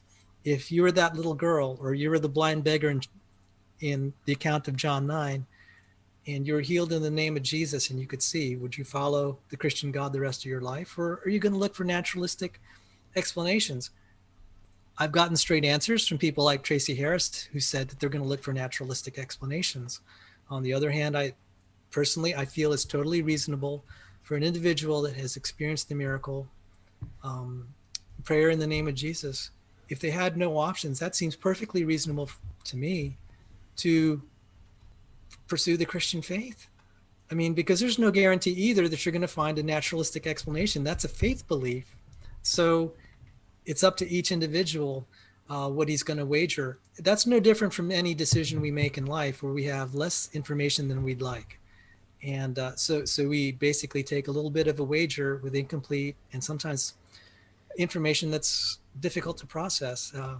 I kind of know that because those principles because I like playing in the casino. And to beat the casino, you have to be able to deal in an environment where uncertainty is the norm. So thank you again, if I mispronounce your name, my apologies. And I hope you're not offended if I say Merry Christmas. So actually, I'd like to answer your question. So if I was the girl in that case, I would treat it like a lucky rabbit's foot. If I win at the lottery a bunch of times with my lucky rabbit's foot, I'm not going to follow the lucky rabbit's foot for the rest of my life and praise the lucky rabbit's foot. I'm going to look for naturalistic explanations. And this isn't a faith-based claim. This is a claim on induction. All of the evidence in the past is it's natural. Therefore, I'm probably going to lean towards whatever is causing this is probably natural. Gotcha. All right. The next one is from Brandon Connell. He says, to both, if life is inevitable and the universe was tuned differently, wouldn't we just be different in saying that it was fine-tuned for us there? Yes, essentially what his argument is saying is that if all the fine-tuning was different, then life could have come about in those different universes in a different way, which is correct. The only reason that life seems to be fine-tuned for us is because our kind of life is only possible given these particular sets of laws. But that doesn't mean there are different kind of fractal sets of laws that if the current sets of physics were changed, then those would be replaced by other sets of laws creating a similarly primed universe for a different kind of life. Absolutely, that's one of the possibilities. And so, yeah, no matter what universe we see, they could all produce life and we just don't realize it. And so no matter what, life could be inevitable and we just haven't thought about it yet. Gotcha. Do you have a response to that, Sal? Yes. And I'm glad TJump just talked to Luke Barnes and I got a different take on what Luke had to say. And so, I mean, Luke said very few universes would even have any chemistry. If there's no chemistry, there's no life. Meaning by that, if you just have hydrogen atoms and not the periodic table of the elements that enable our chemistry, there's no life. You can't just mix hydrogen and expect any of the kinds of things that we see on Earth, where you have all these molecular machines, because you only have one element. And so it's just going to be very uninteresting, and there's not going to be anything that resembles machines or life. So that is my best understanding. And I hear the word fine-tuning all the time in the world of physics, and they have to appeal to multiverses and all these other things to try to solve it. So I don't think I think it's really presumptuous to think there could be life in these other ones. And it's falsified as a matter of principle based on what we know. It's just a faith belief life could arise in these others. Gotcha. All right, the next one is from Sayafredo Sarabia. They say, at Tom, I don't understand your position. You appeal to one authority against Sal's authority of diplomas and work. What authority do you have that viewers should agree? Sigifredo Sarabia. Yes. I listed a bunch of papers and academic sources and the consensus multiple times. So I'm not just listing one academic source against his one academic source. I'm listing 90% consensus in everyone in the field everywhere in the world against his cherry-picked hand few. So I would go with, like, I listed a few references when talking about how ideas are pseudoscience. I listed a few references in the New Scientist article where you could check out the actual work being done in the field. So I listed a number of those. But yeah, it's not just my source against his source. It's the entire field of academia against his cherry-picked few sources. So I would say there's a lot more reason to accept the consensus rather than a few cherry-picked sources. Gotcha. I don't have to cherry pick sources. I have experimental evidence. Life does not arise from non-life. Doesn't matter how many people I have experimental accept the opposite, evidence. because you're not going to see life arise from non-life. That's a testable prediction. It's not been falsified. And all these people that say it can, they're appealing to non-testable things, and they've gone off the scientific deep end when they appeal to their speculations as equivalent to something experimental. That's being very misleading. I don't want to use the word dishonest. I think they're just delusional. Gotcha. The facts are on my side. Gotcha. The experiments are on my side. Cite one experiment where life comes from non-life, of cellular complexity. Cite one experiment where something as complex or similarly complex as a cell. The experiments lie on my side of the aisle, not on the consensus. I just need to predict something new. I don't need to predict life will come from non-life. I just need to predict, if it does, here is the process that we'll see that we haven't seen yet. I'm afraid not. That's not a good enough standard. I don't think you understand philosophy of science. All right. With that, we'll go to the next one. The next one's from Sphincter of Doom. They say, basic physics and chemistry. Life consists of non-living material which interacts in predictable and simply random ways. I think that might be directed to you, Sal. It's a composition division fallacy. Life can obviously come from non-life because all of our parts are non-life. And so if you combine enough non-life, you will get life. The problem is, again, we may have all the parts, but this is like a tornado going through a junkyard. A pile of parts that happen to, not even a junkyard. We have all the parts that are needed. If they don't spontaneously assemble in the right orientation and position, there's a problem. Basic physics has things like inertia tensors. There's a famous theorem in physics that they try to describe instability. That's called the tennis racket theorem. Now, we see this play out in all sorts of physical chemistry. There's certain things when you have random solutions that are just not going to arise because of the random molecular motions and the way physics just tends to work.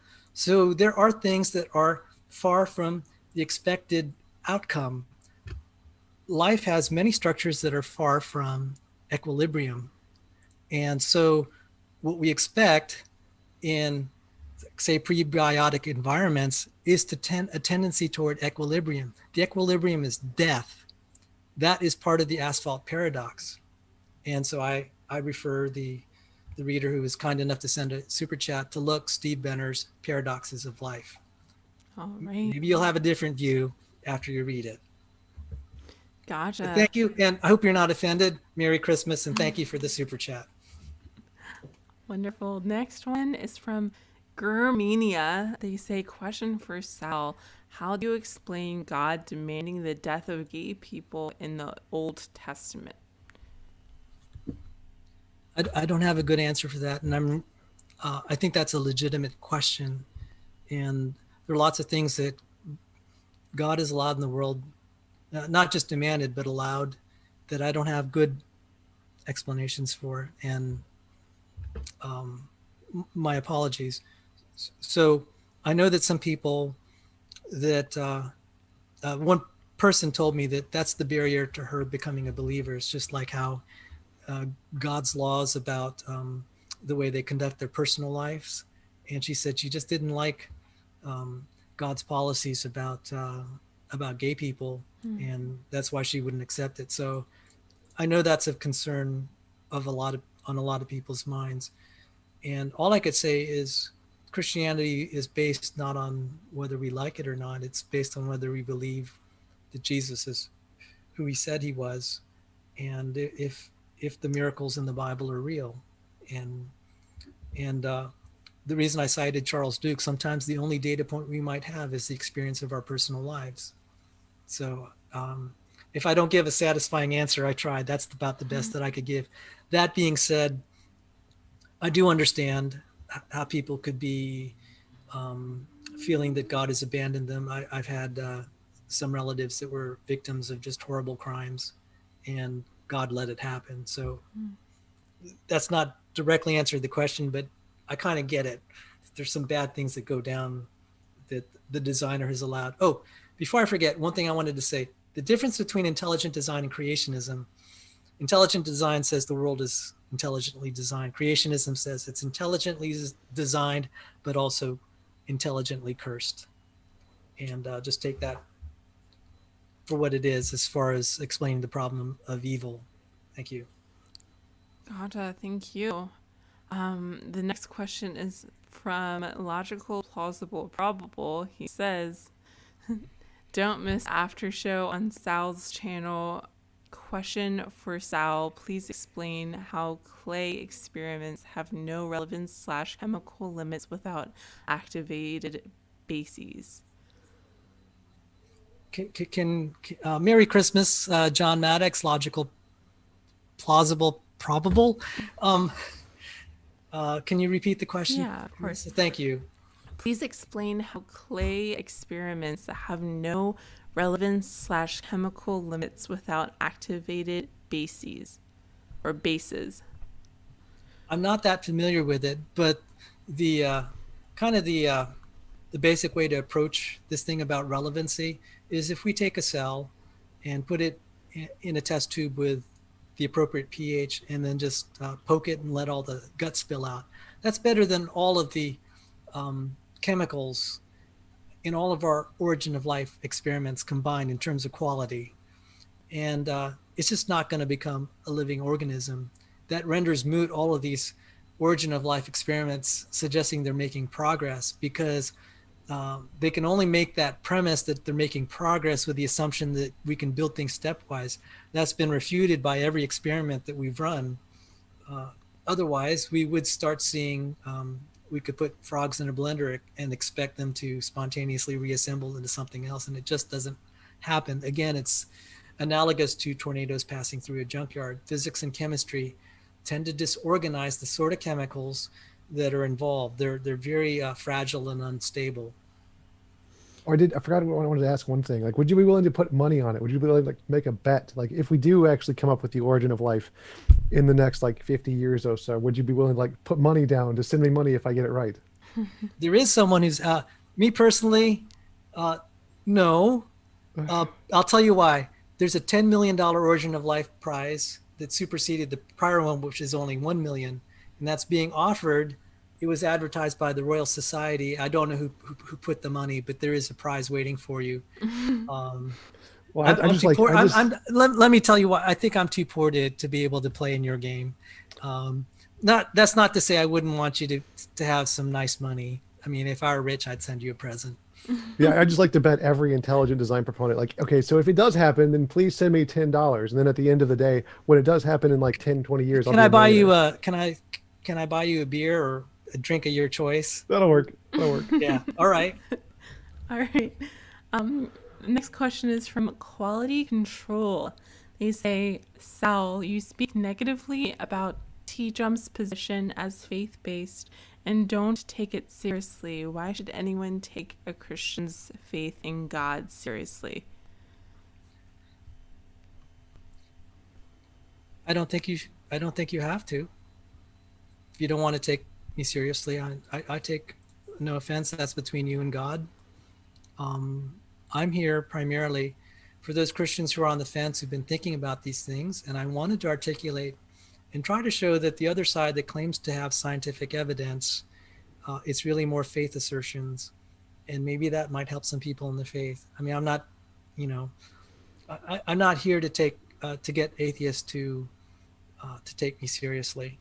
So Okay. that's about as best as I could say. All right. that's fine. But that being said, thank you for being a viewer, and thank you for the super chat, and thank you for hearing me out. Sounds good. Next one is again from Sayafredo. I apologize if I'm saying that wrong. Sarabia. They say, at Sal, I don't understand your position. If it's a hypothesis, adding a God hypothesis, aren't you placing too much of a burden on you if your answers are a hypothesis? From there are actually two hypotheses. One is empirically testable. The other is metaphysical. Regarding the origin of life, or like things like, let's take the origin of life or evolution of eukaryotes. Regarding the origin of life, there is a testable prediction that it will continue to fail to arise naturally. That's purely testable. The God hypothesis probably formally can only be accepted on faith. The reasons for this, philosophically, it's like, well, how could you prove God exists unless you're God yourself? It's one of those. So when Jesus said that you need to be like a little child to accept this, I got it, because when I was in math class, they were talking about the axioms of mathematics, and I almost fell out of my chair. And they said, yeah, these things can't be proven. I'm just like, whoa, you mean math, the foundation of all physics, the axioms are unprovable? And it's like, yeah, that's the way it is. And then there are things like, you cannot actually prove that the scientific method can arrive at the definition of truth, or that it can prove itself as being valid. I gave one example with Lawrence Krauss, where he even said that sometime in the future it will fail to actually describe the universe accurately. And I found that very compelling. So there's some things that we take on faith. We are taking it on faith that we live in a special time, and that our science works. Because how do we know that we're not in another time where maybe all of our measurements of the cosmos are wrong? We're taking it on faith that this is correct. But we actually formally don't know that it's as accurate as we think. I mean, if we just extrapolate what was in that example by Krauss. All right. Sounds good. Next one is from Lawson Harrison. They say, when it comes to arguments for God, science giveth and the science taketh away. Percy Shelley.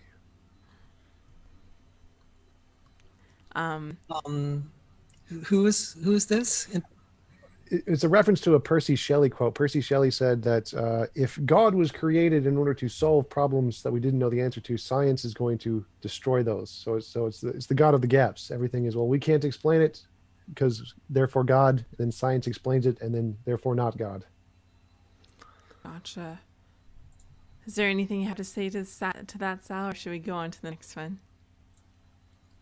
Science giveth and taketh.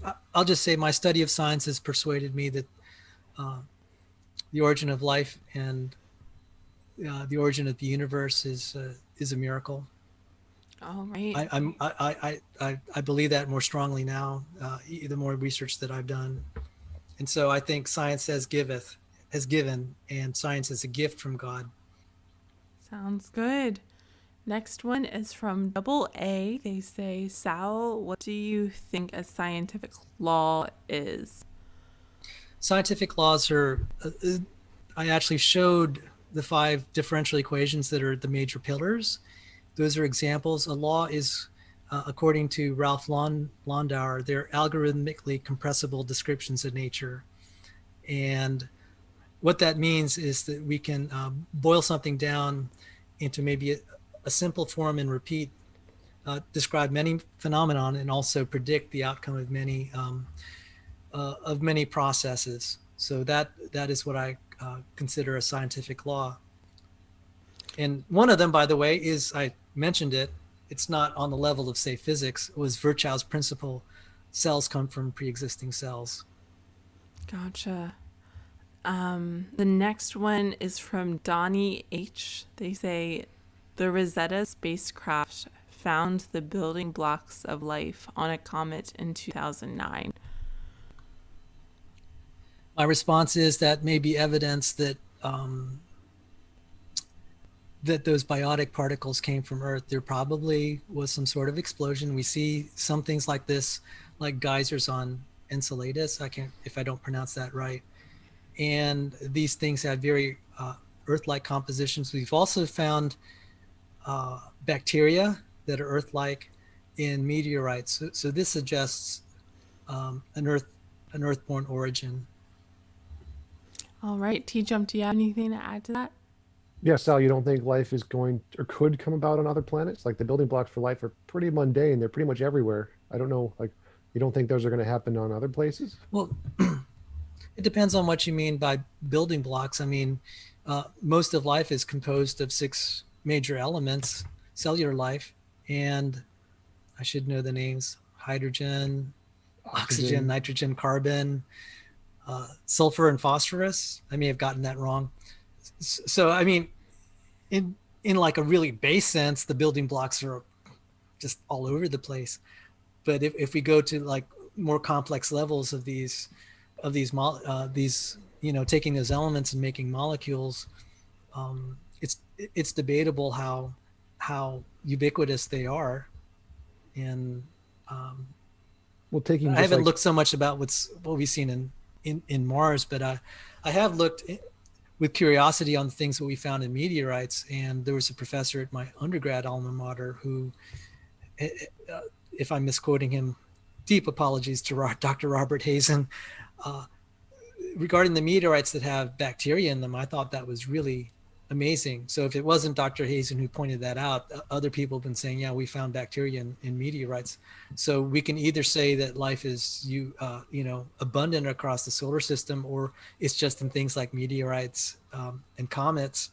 And I would be inclined to think to look into whether there is a mechanism that threw these out into space.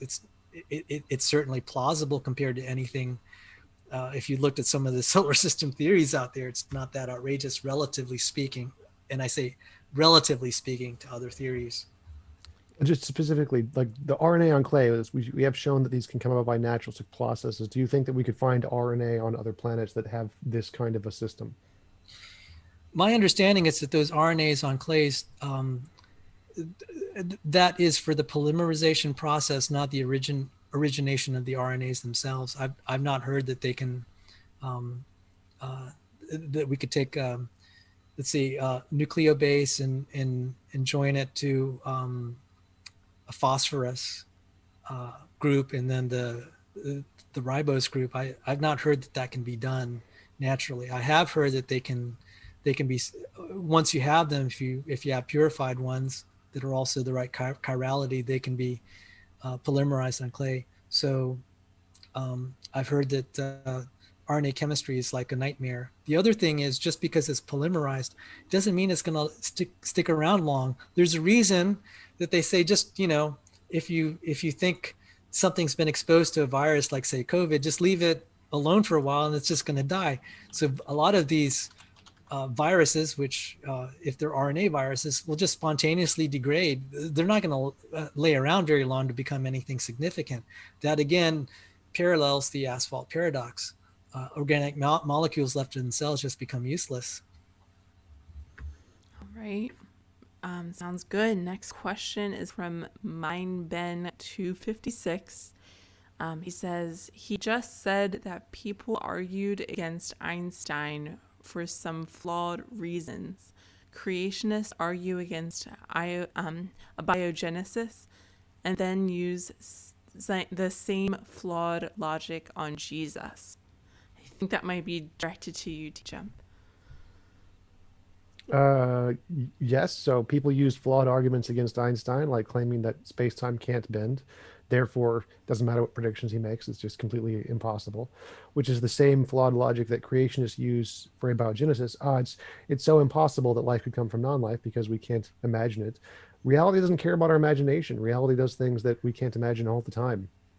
So the limits of our imagination, our paradoxes, our arguments, our philosophical presentations, all of that is just stuff about how we imagine things to be. That has nothing to do with reality. So reality doesn't really care about our arguments or our paradoxes. Reality works just fine regardless of what we can imagine. All right. Sounds good. We have another one here. Just had to refresh it. Give me just 1 second. Next one is from Stripper Liquor. They say, at Sal, it's tough debating Tom and the chair. Respect. Oh, thank you, Stripper Liquor. And I told Tom backstage, I said, "You're the man of steel." He had a debate with Godless Girl who was just screaming at him the whole time, and he just sat there just so quietly. I said, "Man, you got my respect, Tom." But thank you very much, Stripper Liquor, and I hope you're not offended if I say Merry Christmas to you. Sounds good. Next one is from Sphincter of Doom. You say, would Sal, this is your name and I'm not. Cordova. Be interested in a debate with me over abiogenesis? Yes, I would be very interested in that. I would like, by the way, one thing about debating, it's also a good way to learn and understand your own arguments and be corrected. So I don't know how we can be in touch. Is there a way that we can be in touch? Yeah, I can see if I can make that happen. But I can, I'll talk with James about it. Sphincter of Doom. I can, if you give me a moment, I think I can type an email. I have another computer here. And what was his, it was at SP?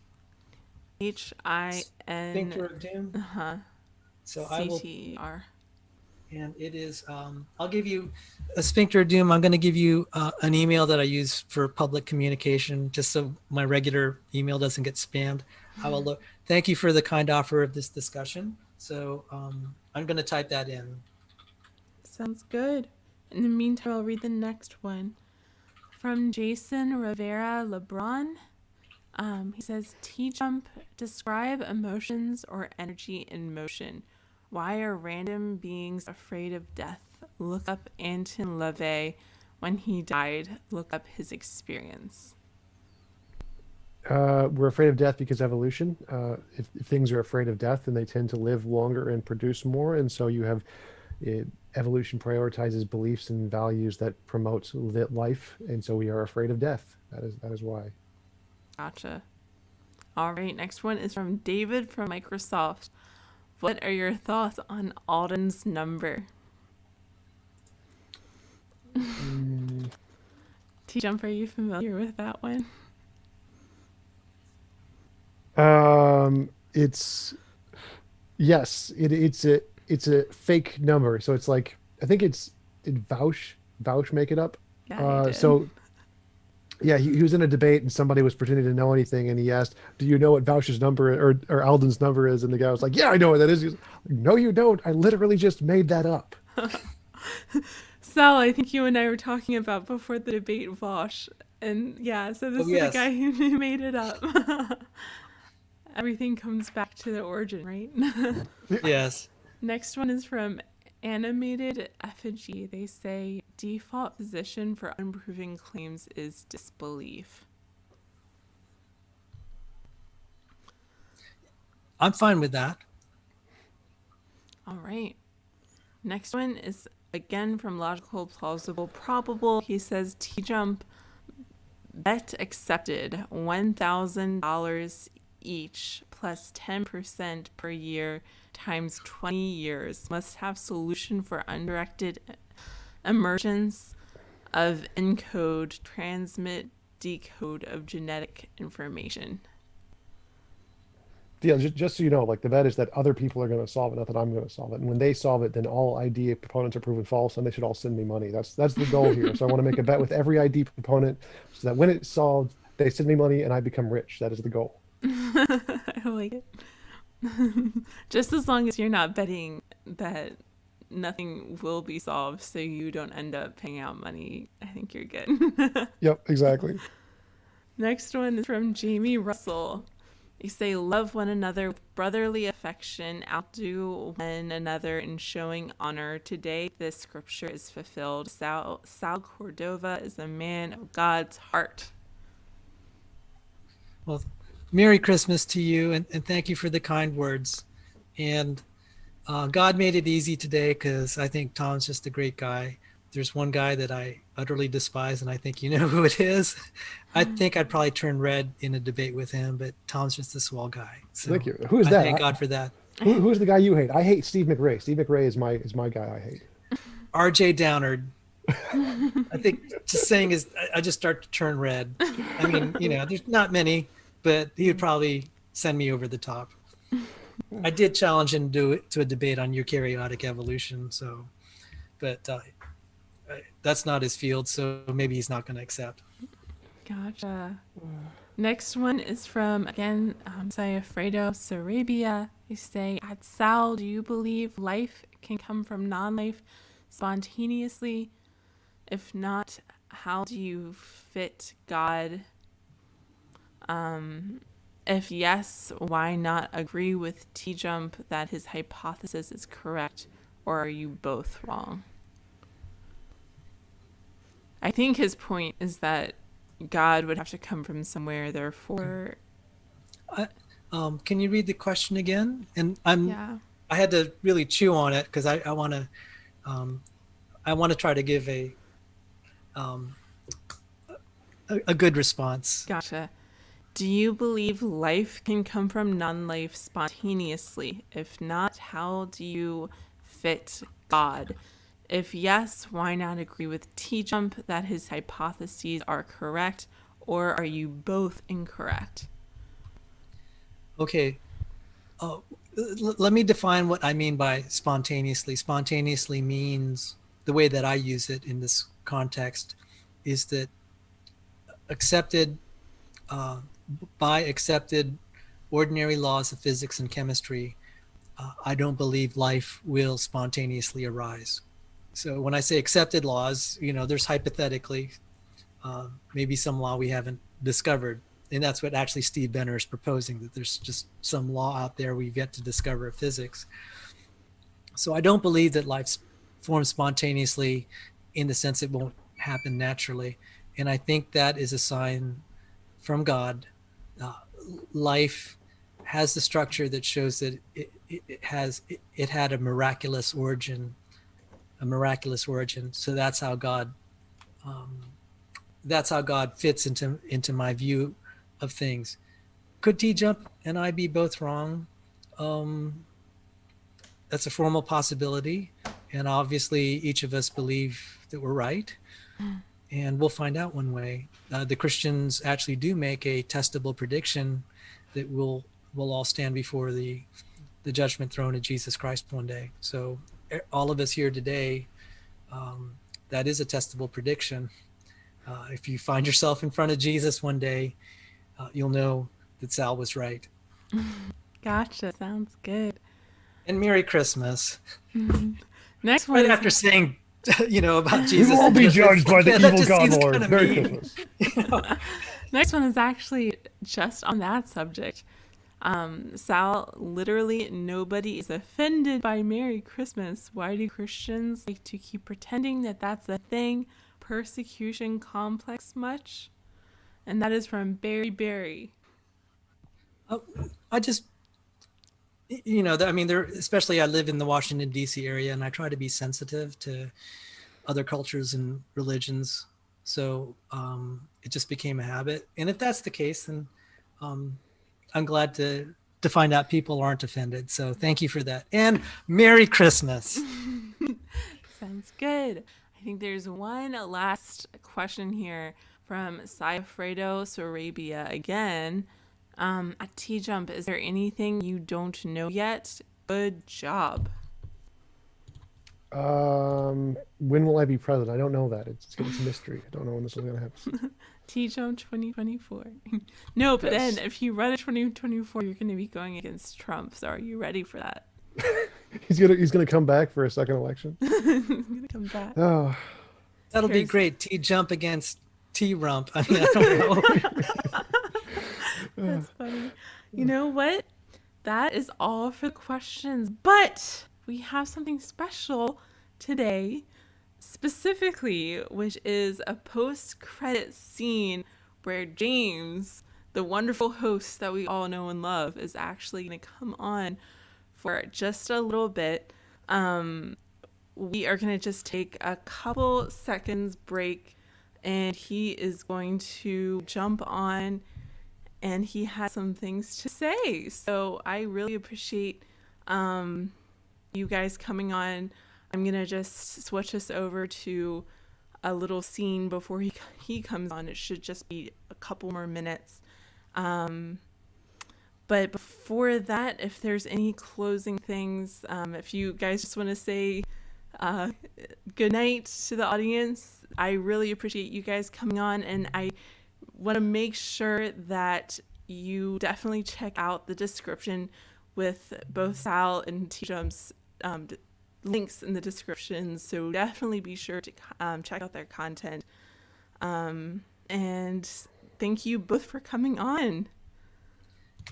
Thanks for having us. Thanks, Sal, for coming on. It was a pleasant conversation. I enjoyed talking with you, and I'll talk with you later. Yes, good. and I'm gonna have an after show, and they're welcome to come to my channel as soon as this is concluded. And to all the viewers who've been here, and TJump and Carissa and James, Merry Christmas. Sounds great. So stay tuned for the post-credit scene coming.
You're set.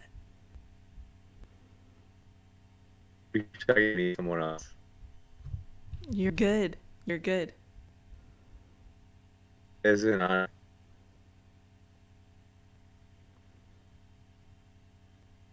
Oh no. Can you hear me? Yes, you were cutting in and out for a second, but you're good now. Oh wait, you know what it is? I just realized. So sorry. Well, actually, this is actually kind of working. Okay, is it cutting in and out bad? Not now. You're good, and everyone can hear you now. I already transitioned. Maybe that's a bad thing. No problem. Well, thank you so much, Carissa. I want to say, folks, I am super excited to be with you just for this. Oh, so sorry. I've got the video watch page up, I think. Yes, I do. Okay, very embarrassing. So basically, really excited, folks. Just wanted to quick jump in and say a couple things. First, thank you so much to Carissa for doing a rockin' awesome job. Seriously, I really do appreciate your help, Carissa. And she's done phenomenal. Thank you so much for everybody else helping as well as I'm traveling. So Praise would be another person. Really appreciate your help, Praise. Thank you very much. And want to let you know, though, guys, I'm so pumped for our future Kickstarter.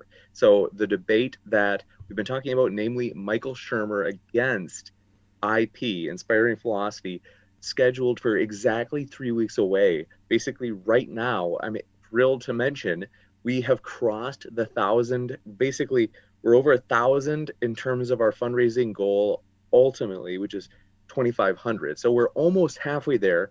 We are pumped as we've got 3 more weeks to make it. We're very confident. We're determined, as you had seen in the lucrative photo. I don't know what lucrative means, but basically the scandalous photo of myself, TJump, and Steven Steen. We will do a car wash in January if that's what it takes in order to get this fundraiser to work. So I want to encourage you, if you haven't already, check out the description. Basically, if you go to the description, there's a link to that Kickstarter campaign. It's just $3 to watch it live. This helps us kind of bear the risk of the speaker fees, basically, where if we theoretically go big on speaker fees and then sometimes the debate doesn't always make up for it, this kind of helps, you would say, make, is it the old phrase, many hands make light work. And so, in other words, it just helps us to take bigger risks in terms of the speakers that we go after. And so I want to tell you folks, I'm dead serious when I say that this is just the first step for Modern Day Debate, as we want to in the future do huge debates with bigger speakers. And I'm talking like monstrous speakers in terms of like Carissa's favorite, Jordan Peterson, others like Sam Harris. Those are the people that we are hoping to eventually host this summer. Not those per se against each other, though it could be, but that's kind of like the level that we're shooting for. And the Kickstarter is a great way for us to potentially do that, because with those guests, for example, last I heard, Sam Harris charges $25,000 for an in-person debate. That's at least from a buddy of mine who reached out to him. And so the trick is, like, I obviously, that's something that we couldn't take as a risk. I don't even have the kind of money sitting around. So the idea is, with a Kickstarter, with enough people, we can eventually get to the point where we actually could go for the big fish speakers. And so this Kickstarter is both for this debate, but it's also in a very big way a way for us of knowing whether or not this is a strategy that can actually work for us in terms of getting those huge name people on the channel in the future. So I do want to encourage you, if you think you'd enjoy it, if you think that watching this debate live and also making it possible such that it actually happens is worth it, for $3, the cup of Carissa's Starbucks coffee that she gets every day. Do you get it every day, Carissa? Oh, I wish. Basically, the cup of a coffee, folks, you can watch the debate live and help make it actually happen. Is, like I said, this is something that is, we have to meet that threshold.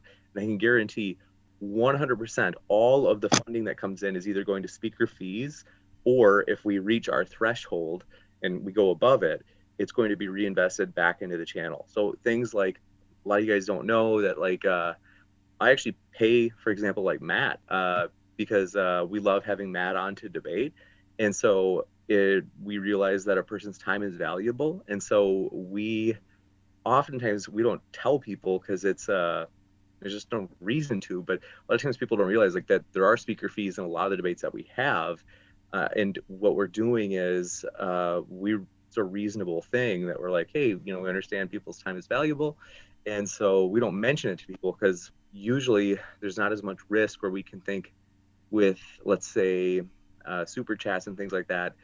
The speaker fees are usually covered. Sometimes we take, to be honest, like a loss. And that's, like I said, where we can kind of take more risks by doing things like Kickstarters, because we don't have to worry about the potential loss. So we can actually go after these bigger name people. And so that's kind of the explanation for it. But just want to say thanks so much, everybody. We really do appreciate you. Thanks so much. to Carissa and Praise and everybody else who's helped as I've been traveling. I'm at my parents' house right now. I don't know. Am I frozen? Am I buffering? No, I don't you're know. good. Okay, that's great. But thanks so much, everybody, for hanging out.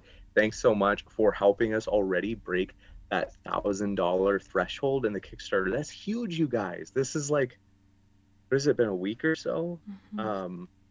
So this debate is going to happen. We're determined. Please join us. That Kickstarter link is in the description. I'll throw it in the live chat one more time right now. And so thanks so much. And thank you to Carissa for letting me quick jump in to make this plug. Oh, for sure. Thank you so much, James. My pleasure. With that, thanks so much, everybody. We hope you have a great rest of your night. Keep sifting out the reasonable from the unreasonable. Thanks, everybody. Sure. Have a great night.